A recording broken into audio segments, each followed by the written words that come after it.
right, and welcome back to the Mob Mentality Show. I'm Chris Lucian, and my co-host is Austin Chadwick. And today we're back on our series of the 7 habits of highly effective mobbers. So maybe Austin, you can kick us off and introduce us to the habits. Habit 5, right? Yeah, that's right. So habit 5, we're following up on from the Covey book on 7 habits and applying it to mob programming. And what we covered before, we'll put the show link in the show notes, is think win-win. And that was habit 4. And now habit 5 is seek first to understand, then to be understood. And it makes sense to me why you had this right after seek win-win, because it'd be almost impossible to find a win-win situation on a team or a mobbing or ensembling situation if you're not seeking to understand other people. So I guess if you don't have habit 5, I would expect mobbing to go quite bad, because basically you're just trying to inflict your will on the team and you're not seeking to understand others. And so when you put it in the extreme like that, it conjures pictures of like Gru from Despicable Me being in a mob, and I doubt people are that despicable. But I think there are ways where it shows up in much more subtle ways while mob programming. And it talked about different kinds of listening in the book, and I thought that really applied to mobbing. And this kind of reflective listening piece seemed like a good first step when you're in a mob, which is basically just trying to make sure you understand someone else. And so you're basically just practicing understanding others. And this is really natural in a mob because if you're working on code and you're driving, that is basically doing reflective listening, right? Because someone is navigating, saying something, and you're translating that into code or something on the screen and basically asking, hey, is this what we want to do? And I've seen that be when you're working on the code. I've also seen it be when you're working out a decision tree of like, what do we do? Or what do we do next on the Kanban? Is that I feel like reflective listening is built into mobbing to make almost empathy natural, right? With kind of the driver navigator pattern. And so sometimes when people are debating or have different ideas, if you just list them out, whether in the comments or on a board or whiteboard of some kind, and just be like, what are the different ideas? And make sure we keep talking until we understand what they are. And even stopping there, I feel like that helps a lot of problems, because without that, you can just kind of be off and running with a flat tire in your team. What are your thoughts, Chris, on reflective listening? Yeah. Well, so there are a couple of experiences that come to mind when you mention that. But I think just in general, it is so there's this different aspects of this, like, whether or not you've been on a team for a long time, whether the experience level of the team. So like, I think some bad habits can form if you have somebody really senior and somebody and people that are really like early career, and that person starts talking, they have a tendency to hang on to every word. But I don't think people handle the transition well of people's experience levels going up. And so I think that often that like mentor mentee relationship is difficult to break out of over a long period of time. So there's some of that. But one thing that I think from the diagram style listening that I think of, there's an exercise that I think Woody had done called decision mapping, which is kind of this idea of listing kind of pros and cons of every pathway forward and drawing it out on a whiteboard. And then I've also seen it where doing the systems thinking diagrams, causal loop diagrams, and drawing a causal loop diagram, and starting with quantities and then having edges, and then those edges have a positive or inverse relationship to the increase or decrease of quantities, and working through that. So those two exercises get a lot of context out into a drawing, and people can go ahead and say like, oh no, that's wrong, or that's what I also believe. And then of course, like traditional UML and UML diagramming, and a lot of the time you can say a pattern, and if everybody knows design patterns, everybody's on board. Like, hey, we're going to go and do a factory pattern on top of a strategy.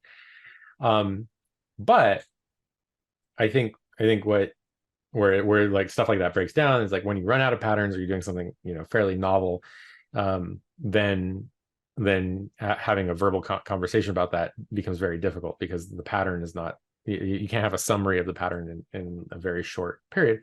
And so in the sense, seeking first to understand, it's good to, like, I think people should ask for diagrams, especially if somebody else has an idea.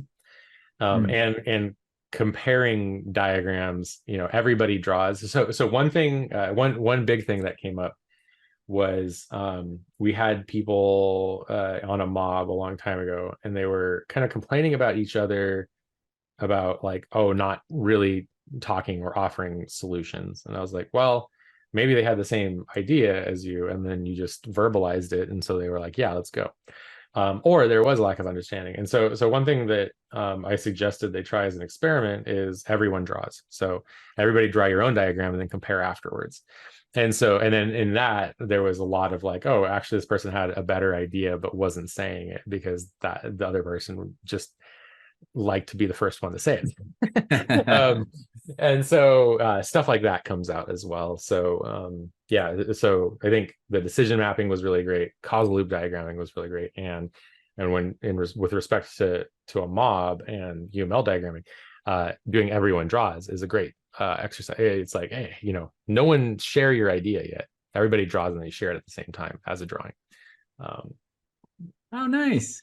Yeah, that's a great practice for that situation. I could definitely see that. And yeah, and I think one thing that came to mind as you were talking about it is none of this works in each of the examples you gave unless people are truly seeking win-win. So I guess that's probably why it's founded on habit 4, which is seek win-win. You really need to be seeking someone else's good and the good of the product. And then it's true empathy, because again, another one of Covey's habits showed up in the sitcom The Office with this kind of reflective listening. It was someone who didn't have true empathy or trying to understand someone else's perspective, and just did the like mirroring tactic, like kind of pedantically. And so there are, I guess, dark versions of all of these things where you just kind of go through the motions but don't really mean it. And I think people will pick up on it, right? And so, and so I like the quote in the book where it's, seek and understand requires consideration, and that takes courage. And it also reminds me of a conversation we were having kind of in our organization about how to learn empathy. And I think you started the conversation, if I remember right. Yeah, you were looking for books or something like that. And I started asking AI its suggestions, and I prompted it in the direction of like what books not just help you learn about it factually, but like, develop empathy in a sense. And so it brought up, some classic books. And there's one quote I like from it one of the ones brought up, and it was the same one I brought up. So yay, it agreed with me. You never really understand a person until you consider things from his point of view, until you climb inside of his skin and walk around in it. And that's from To Kill a Mockingbird. And so I think it really, for this to really work, for mobbing to really work, for teaming to really work, even if it's an asynchronous style, you really need to consider things from their point of view. And I think that's what the book talked about, is you really need to go past just mimicking external behaviors and look at what they're saying from their perspective, not just what they're saying. You know what I mean? Because that colors it very differently. Yeah. And then for me, and this is going beyond the book, the next step, once you have that, is then to engage. You can't really engage in a healthy conflict until you've understood it from their perspective. Yep. If you haven't done that yet, you're just discussing a straw man. Yeah. And so, well, and so kind of just comment on that. Each context. So there's definitely like early career, late career context, right? And especially.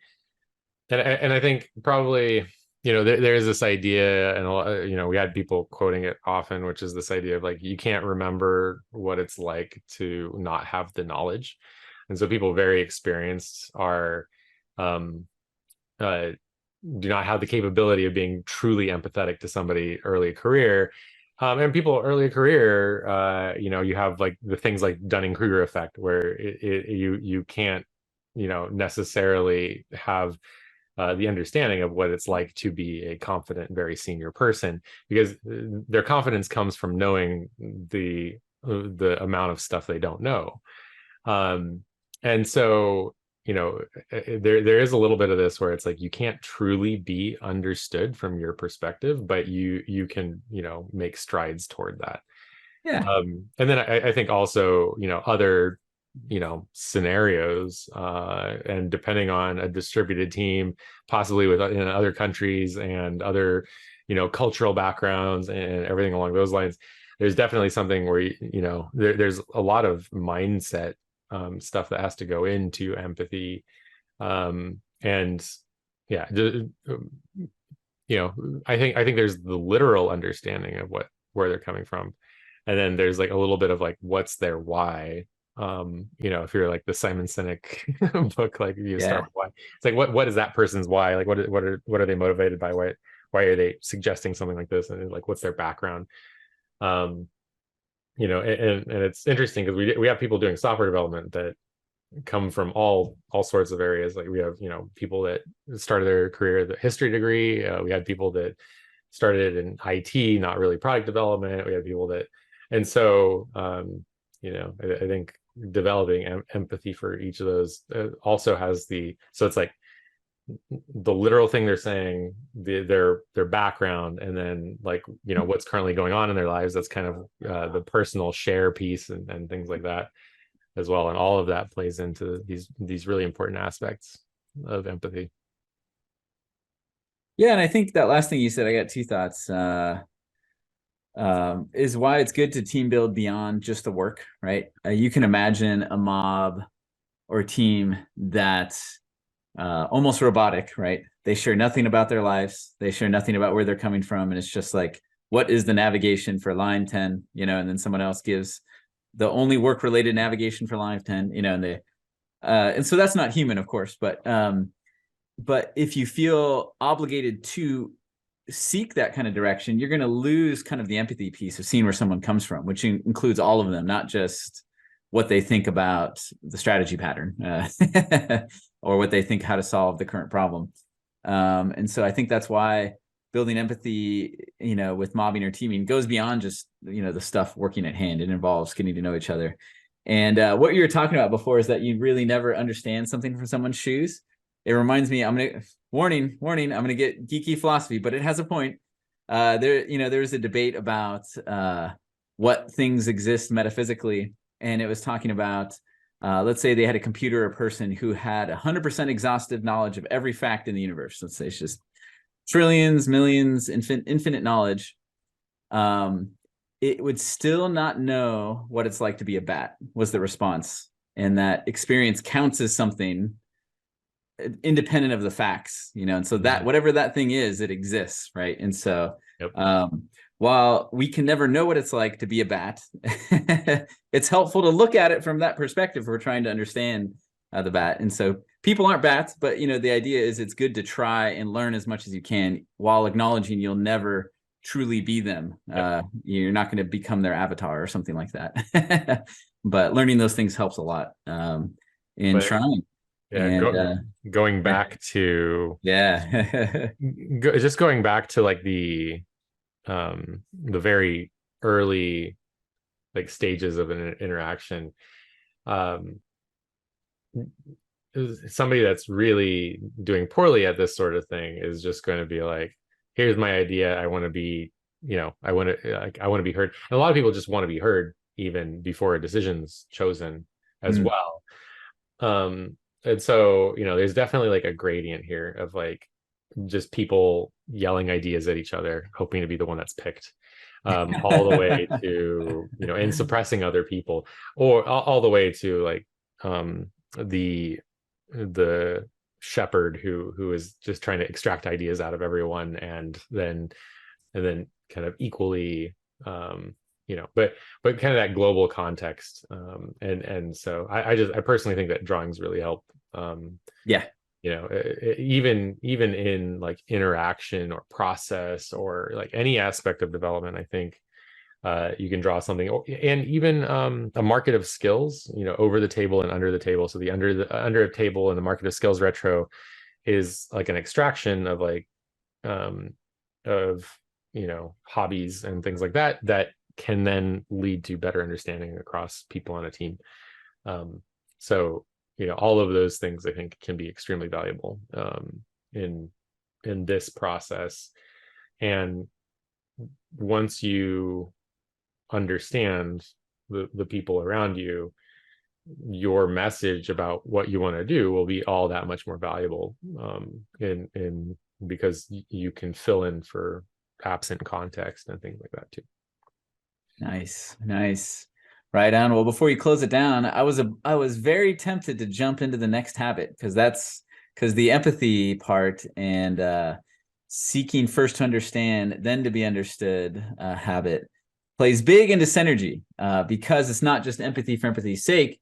Is that now that you truly understand each other, you can use that to do something awesome as far as collaboration goes. And so we'll leave a bit of a cliffhanger for the next episode, which we'll cover that next habit.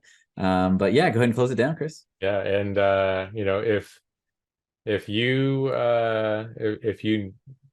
know anybody that could be understood better if they sought to understand more, or vice versa, if they're really really good at this and you feel like you've gotten something good out of this and you want to share, please share the episode with them, and like and subscribe, and we'll see you all next time. And yeah, bye everybody. See ya.